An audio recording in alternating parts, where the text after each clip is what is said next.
In schools and colleges, they've taught us about Pythagoras theorem, they taught us about Panipat war, they taught us about Akbar, Birbal, and so many things. I'm not telling you that those were useless, but I'm just telling you I don't use them anywhere. But they missed teaching us so many important life skills, like how to have a general conversation, how to network with people, how to negotiate, and how to have difficult conversations. Don't worry, that is exactly why we have our channel, to talk about skills, life skills that others are probably not talking about. If you like this channel, definitely consider subscribing. Let's get into the video.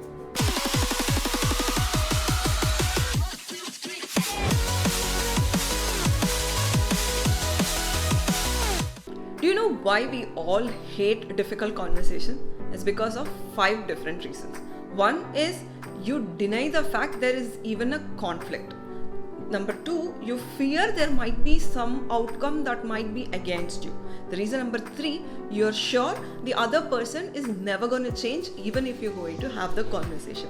The reason number 4 is that you think you can solve it by yourself without even having a conversation. Reason number 5, you believe or trust this problem will get solved by itself.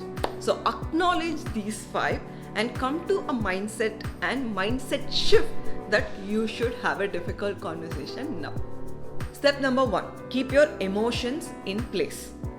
So how many of you ever cried or broke down very badly emotionally in front of your manager? Confession, I have done that. Now I'm not here to tell you that it's very bad. I agree, you have to take your whole self to work.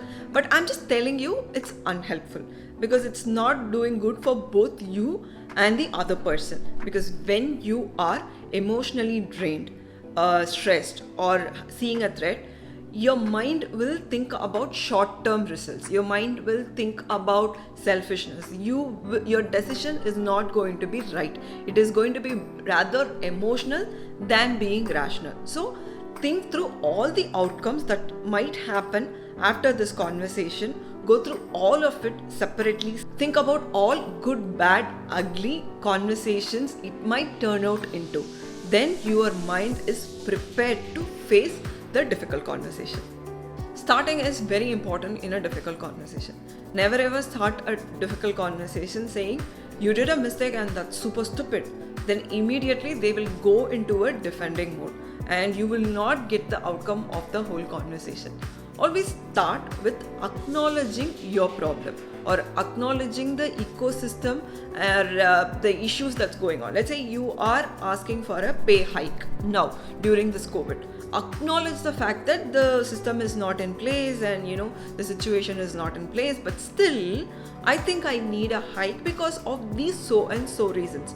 When you acknowledge the fact, they will get into the comfort of negotiation. Okay, it's going to be a 50-50 conversation, not just I'm listening to you about you talking something bad about me that I couldn't give you a hike. So this conversation really becomes a 50-50. Step number 3, frame the whole problem statement with insights. Always frame your problem statement with data. Like nobody cares about your opinion. All they care about is the data and the insights. Now let's say you want to ask for a promotion. Don't make statements like I got a lot of client appreciations. Like nobody really care and they will not even remember the number of appreciations that you've got. Take the data with you because you care about you.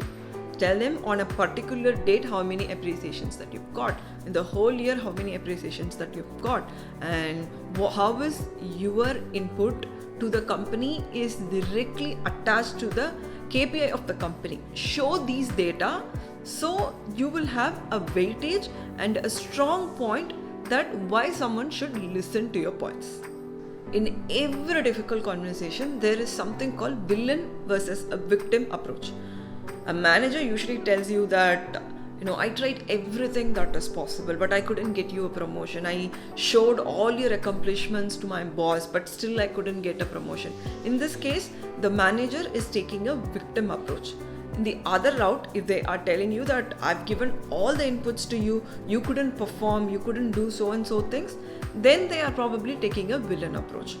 Now you have to be aware of both the approaches and you have to play very safe. You shouldn't go really into the victim approach. It should be a balanced conversation, and in most of the conversation you have to take the hero approach of balancing both, being very, very mindful about the results and outcome, because without this might become just a cribbing or ranting session of a coworker or about the situation that you have.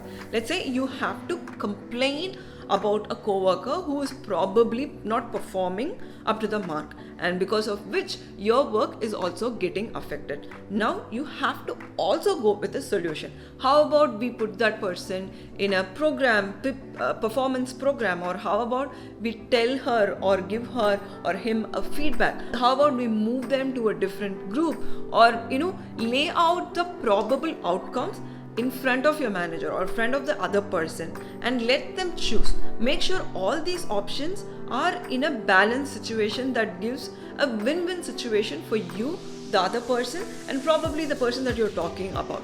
So in this way you will have an outcome. In most of the times they might not really have a solution like right immediately, but you can follow up and then get the solution, but definitely get a result or a solution out of the conversation, because without that there's no point. Before this conversation, just look around. Do you see Mars? Do you see Venus, or at least Jupiter? If you don't, then you are probably not the center of universe. You could be the boss, you are probably even trying to fire someone, but have a lot of emotional intelligence, empathy and humility, because it's just a work, it's just a job, and probably someone did just a mistake, and understand how they feel. In the whole conversation, observe how the other person is feeling and tweak your conversation accordingly. If they are getting a little emotional, give them some space. Ask them if you want to postpone this meeting to some time later. I know we have to value the time, but value human emotion more than that. Never solve the problem by yourself. I did ask you to have a solution even before going to the conversation. Yes, I did. But don't have the statement of, okay, for the problem X, I have the problem Y, so let's solve it by problem Z.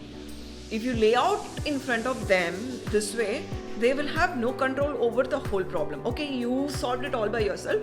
What am I supposed to do now? That should be the conversation from them. So to make it a constructive conversation, lay them out strategically, observe what they have to say, and then lay the other point or tweak it depending upon their input. The other one, very simple, but most of us lack very badly. Like, I used to have a boss who is constantly fidgeting on his phone, like when I'm talking, and there are people who were looking around, they are probably acting like listening but probably not paying any attention. This is a conversation killer. If you don't listen, you can't really make the conversation work out on a 50-50 basis. So listen to what the other person have to say. It's a basic for a communication. It's a basic for any conversation.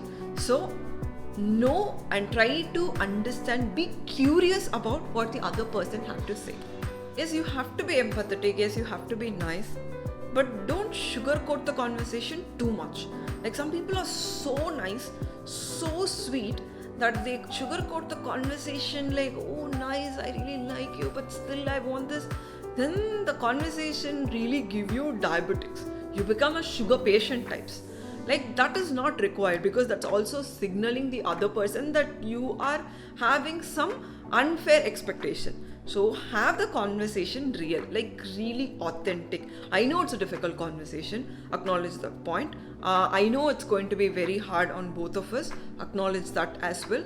But have the conversation with 100% authentic information and keep it real.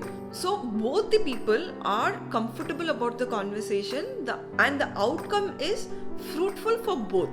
Last one, keep your mind little calm. Of course, there are quite a lot of meditations and tips outside on the internet and YouTube, but there is one tapping method I really like, but it's pretty long, like I can't really include that in this video. So I've left the link on the description box. try that out. It really helps me. It's just 2 minutes of meditation. It's pretty simple. Like, you can go inside a meeting room and then try it. It's just tapping certain parts of your face and things. It's pretty simple. Try that out and let me know if you like it, and also let me know if you like other tips that I have just shared, so that I know that you are actually getting benefited out of this video. And like, as always, definitely consider subscribing to this channel if you think it is adding value to your life. Like this video so I will know that you like this type of videos. And till then, till we meet again, thank you so much for watching this. Bye and have a great week.